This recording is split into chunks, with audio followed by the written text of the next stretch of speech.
Is there a connection between the terrorism that most of the Western world, most of the Islamic world is facing and Islam?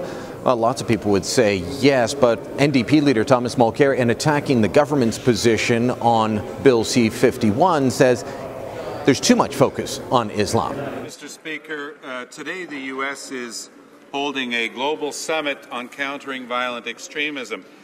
They are focused on empowering local communities. As President Obama stated, the best way to protect young people from falling into the grip of violent extremists is the support of their family, friends, teachers, and faith leaders. Here in Canada, instead of working with faith leaders to find solutions, the Prime Minister singles out Canada's Muslim community. So why does the Prime Minister's so-called security bill do nothing to prevent or reverse radicalization? Hear, hear. So Mulcair wants to be more like President Obama, who this week was hosting an anti-terrorism conference.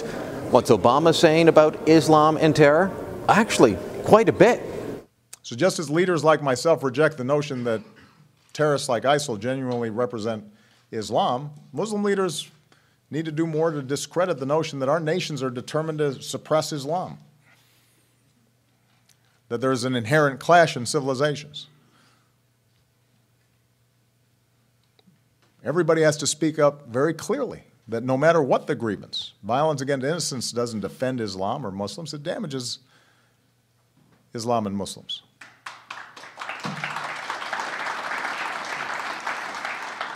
I'm not going to say that I agree with everything that Obama said on terrorism over the last few days, or definitely not the last few years. But even he is recognizing, while he tries to spread out the blame, and yes, while he invoked the Crusades at the National Prayer Breakfast, even he is saying we need to have Muslim leaders change the message if we want to fight back against terrorism.